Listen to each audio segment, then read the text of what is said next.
Welcome to யாவரும் கேளீர். நான் உங்க பத்ரி பேசுறேன். நேற்றைய நாள் வெகு சிறப்பான நாளாக இருந்தது. முதல்ல கமல்ஹாசன் ரஜினிகாந்த் ரெண்டு பேரும் சேர்ந்து நடிக்கக்கூடிய படத்தோட ப்ரமோவை தியேட்டர்ல பார்த்தோம். பிரமாதமா இருந்தது. ஒட்டுமொத்த தியேட்டர் அட்மாஸ்பியர், ரசிகர்களுடைய அந்த ரியாக்ஷன் எல்லாமே சிறப்பா இருந்தது.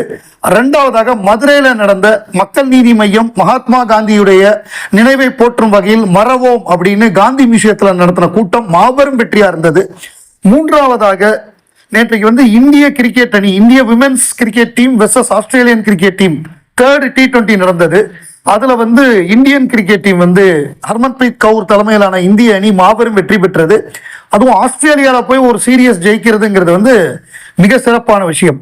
இந்த மூன்றையும் தாண்டி நான்காவது ஒரு விஷயத்தை தான் நம்ம முதல்ல பார்க்க போறோம். ஸோ ஃபர்ஸ்ட் நேற்றைக்கு 70th Filmfare award. Filmfare award அப்படின்னாலே அதுல கமல்ஹாசன் அப்படிங்கிறவருடைய பெயர் மிக முக்கியம். ஏன்னா அதிக முறை ஃபிலிம்ஃபேர் அவார்டு வாங்கினவர். நேற்றைக்கு உலகநாயகன் கமல்ஹாசன் தயாரித்து, சிவகார்த்திகேயன் சாய் பல்லவி நடித்து, நம்முடைய ஜிவி பிரகாஷ் அவர்கள் இசையமைத்து, ராஜ்குமார் பெரியசாமி இயக்கிய அமரன் திரைப்படம் ஒரு பயோபிக்கா வெளிவந்து மிகப்பெரிய வெற்றி பெற்ற திரைப்படம். 350 கோடிக்கு மேல வசூல் பண்ண அமரன் திரைப்படம் ஏராளமான விருதுகளை வாரி குவித்தது அப்படின்னு சொன்னா மிகையாகாது. 70th Filmfare award best film Amaran, 70th Filmfare award best director Rajkumar Periyasamy, 70th Filmfare award best actor in lead role Sivakarthikeyan, 70th Filmfare award best playback singer female Shweta மோகன் hey Minnale, best actor in leading role female Sai Pallavi, அதே மாதிரி best playback singer male Haricharan hey Minnale, best music album GV Prakash Kumar, அதே மாதிரி best cameraman அதுவும் நம்முடைய அமரன் திரைப்படத்துக்கு வந்திருக்கு. CH Sai அந்த விருதை வாங்கியிருக்காரு. ஸோ ஒட்டுமொத்தமாக வந்த விருதுல எல்லா மேஜர் அவார்டையும் வாங்கியிருக்கு. இதே தான் தேசிய விருதுலையும் நடக்கும். நீங்க இந்த முறை தேசிய விருது கொடுக்கும் பொழுது பாருங்க, பெரும்பாலான விருதுகளை அமரன் படம் குவித்திருக்கும். இது நம்ம ஏற்கனவே சொன்னோம்.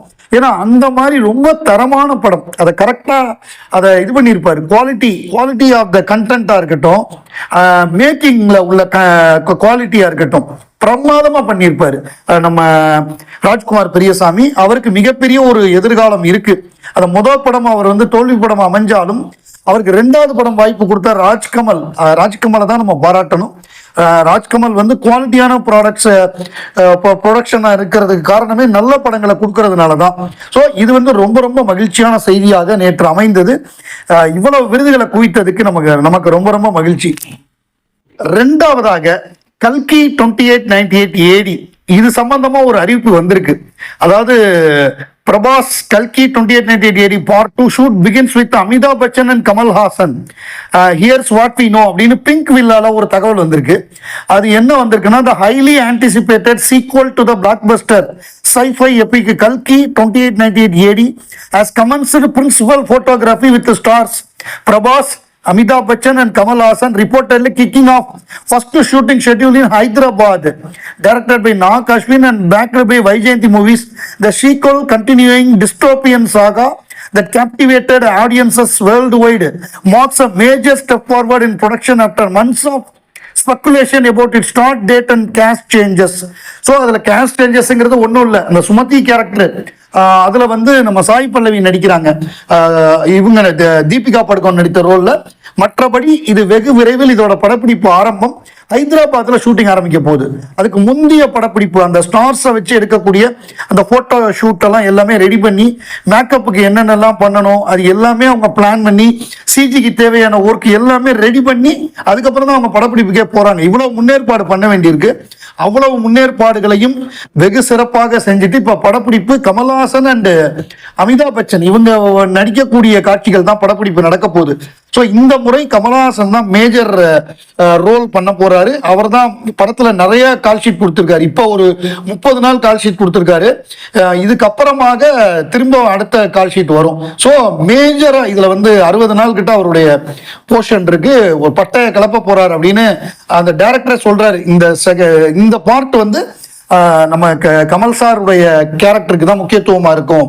அவர் கதாநாயகன், கதாநாயகனுக்கு என்ன முக்கியத்துவமோ அந்த கதையே கதாநாயகனாக தான் எழுதப்பட்டது.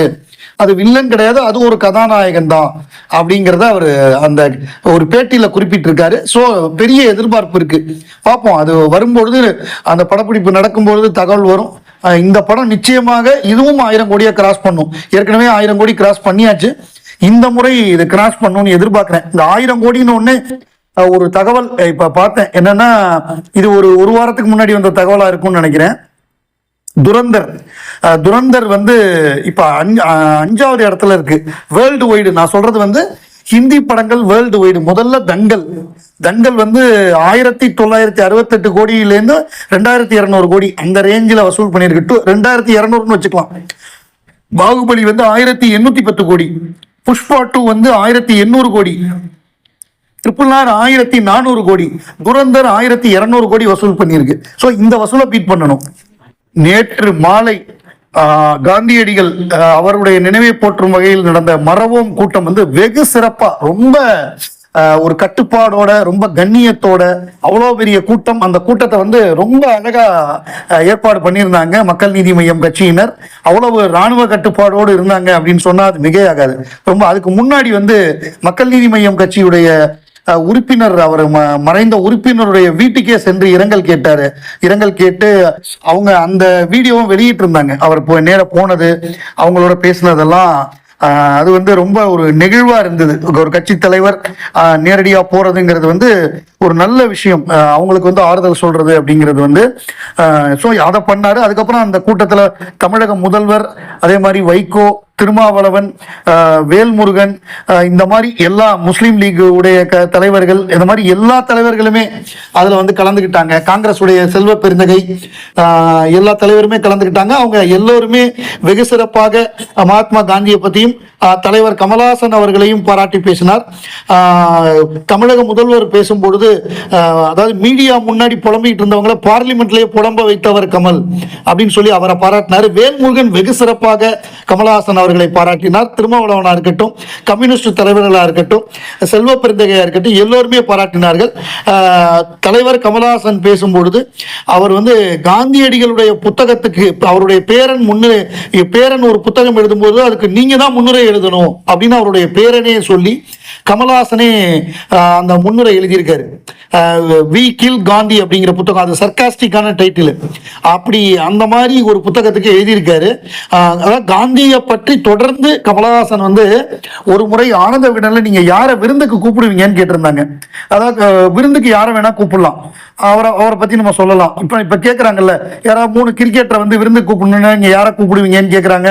ஒருத்தர் வந்து டெண்டுல்கருங்கிறாங்க, ஒருத்தர் விராட் கோலிங்கிறாங்க, அந்த மாதிரி சொல்றாங்களா. அப்ப கமலஹாசன் கேட்கும் பொழுது யாரை வேணா கூப்பிடலாங்கும் பொழுது மகாத்மா காந்தியை நான் கூப்பிடுறேன்னு சொல்லியிருந்தாரு. அதெல்லாம் வந்து ஆதவ அர்ஜுனா மாதிரியான தற்குறிகளுக்கு தெரிஞ்சிருக்க நியாயம் இல்லை. ஏதோ கமல் வந்து புதுசா காந்தியை பத்தி பேசுறாரு அப்படின்னு நினைச்சிட்டு இருக்காரு. கமல் வந்து காந்தியை பத்தி ஆரம்பத்தில் இருந்தே அவர் பேசிட்டு இருக்காரு. அந்த அந்த டின்னருக்கு வந்து மகாத்மா காந்தியை கூப்பிடுவேன், அவருக்கு வந்து கடலையும் ஆட்டுப்பாலும் கொடுப்பேன்னு சொல்லியிருந்தவர் கலைஞானி கமலஹாசன் அவர்கள். நம்மவர் கமலஹாசன் என்பவர் என்பதை நம்ம ஞாபகப்படுத்த வேண்டியிருக்கு.